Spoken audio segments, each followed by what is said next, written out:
7 de setembro de 1822, ocorre um fato histórico brasileiro muito importante.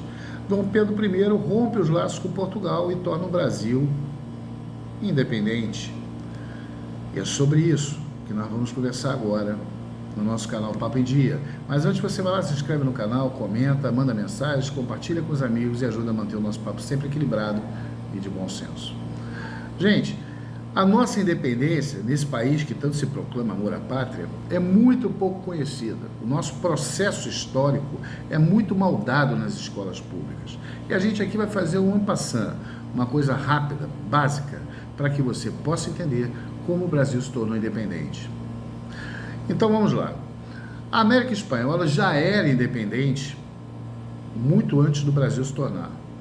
E o Brasil se torna independente num processo que começa, na verdade, em 1815, com a derrocada de Napoleão Bonaparte. Com a restauração do absolutismo na Europa, as cortes portuguesas começam a pressionar Dom João VI para que retorne com a família real para Portugal. E isso, de fato, veio ocorrer em 1820, quando as cortes portuguesas deram um ultimato a Dom João VI. E Dom João retorna, mas deixa no Brasil seu filho, Dom Pedro I, porque ele tinha medo que, se Dom Pedro também retornasse e ele aqui não deixasse nenhum membro da família real, o Brasil pudesse se tornar independente e se tornar uma república, assim como se tornaram toda a América Espanhola. E por isso Dom Pedro continua aqui. Acontece que essa pressão nunca deixou de ocorrer. E em 1822, surgem duas pessoas muito importantes na construção desse nosso processo de independência. A nossa querida Imperatriz Leopoldina, uma mulher culta, bonita, inteligentíssima, filha do arquiduque da Áustria, a maior potência absolutista da Europa e do mundo ocidental à época, aliada a um cientista, um dos maiores químicos e mineradores do mundo, chamado José Bonifácio, que aos 65 anos de idade resolve retornar ao Brasil para se aposentar e descansar na sua casa em Santos. E o que ocorre? Por causa de seus irmãos Andrada, ele, também maçom, conhece Dom Pedro I e é convidado a ser o primeiro-ministro de Dom Pedro.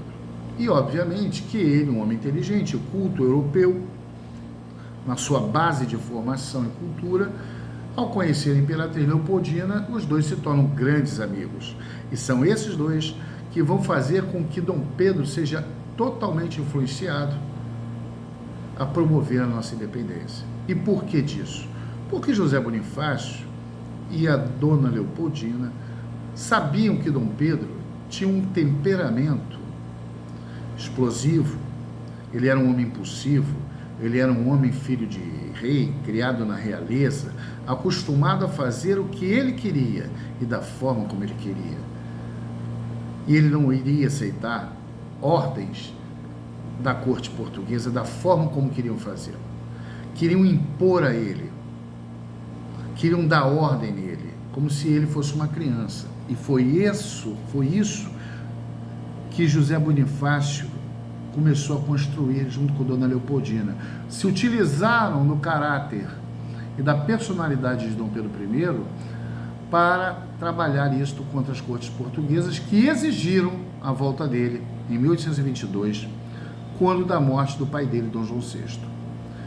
E no dia 9 de janeiro de 1822, na verdade, começa esse rompimento da colônia brasileira, em definitivo, com a realeza portuguesa, com o trono de Portugal.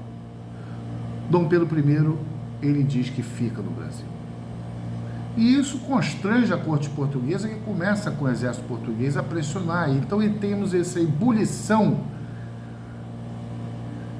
dentro desse processo interno de Portugal, do qual Dom Pedro I se torna também rei de Portugal. Acontece que ele abdica da coroa portuguesa e manda para Portugal sua filha, Dona Maria da Glória I, que era criança, era menor. E aí vem uma das causas pelo qual ele também vai embora do Brasil. Seu irmão Dom Miguel, tenta usurpar o trono de Dona Maria I. Mas isso é uma história que vamos ver adiante. Aqui no Brasil, as cortes, ao exigirem o retorno dele, ele recebe uma carta de Dona Maria Leopoldina, redigida juntamente a do José Bonifácio, determinando isso. E ele se revolta e rompe os laços com o trono português. Começa aí o nosso processo de independência. Mas esse processo de independência, ele vai ter muitas revoltas. Na verdade, o Brasil se torna e rompe os laços, se torna independente, rompendo os laços com Portugal em 1822, mas a sua independência só vai ser reconhecida na data de 29 de agosto de 1825, com a mediação da Inglaterra. E mesmo assim, o Brasil teve que pagar 2 milhões de libras esterlinas à Inglaterra, porque essa era a dívida do trono português com a Inglaterra. Éramos independentes, mas tivemos que comprar a nossa independência e o nosso reconhecimento internacional.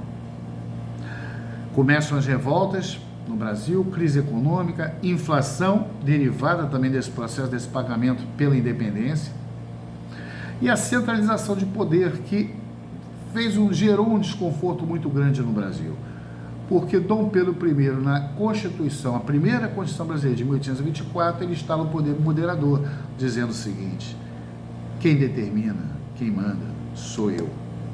Então o Brasil se tornou independente em termos, porque na verdade nós continuávamos aliados a Portugal, porque quem pagou a dívida de Portugal foi o Brasil, a imperatriz portuguesa era Dona Maria da Glória, filha de Dom Pedro I, e Dom Pedro I era o imperador do Brasil. Então não houve rompimento, não houve. Esse rompimento só vai acontecer em 1889. Mas outros fatos houveram. Dom Pedro I, ao romper com Portugal e fazer a Constituição, teve um problema com José Bonifácio. José Bonifácio, ele não se contentou apenas em proclamar a independência do Brasil. Ele redigiu um documento no qual, isso não é ensinado nas escolas, eu não sei porquê, mas ele abolia a escravatura, ele era a favor da integração dos indígenas dentro da sociedade que se formava, e ele, como minerador e químico, foi o primeiro a denunciar o uso e a exploração dos recursos naturais e minérios do Brasil de forma indevida, contrariando essa bancada ruralista que existe desde sempre, desde que o Brasil foi formado. Dom Pedro briga com José Bonifácio, exila José Bonifácio e seus irmãos e começa a enfrentar as revoltas do primeiro reinado, sendo que José Bonifácio só retorna ao Brasil porque Dom Pedro, ao ter que voltar para Portugal para retomar o trono português que seu irmão estava tentando tirar da sua filha, ele tinha que deixar Dom Pedro II, um menino de 5 anos, aqui no Brasil. E ele chama José Bonifácio de volta para ser tutor de seu filho. Mas José Bonifácio morreu, já era idoso. E aí começa o período regencial e do segundo reinado. Mas aí é uma outra história que a gente vai contar um dia. Beijo no coração, paz e bem, e torçamos para que o Brasil seja independente. Somos soberanos, mas independentes não somos. Mas seremos um dia.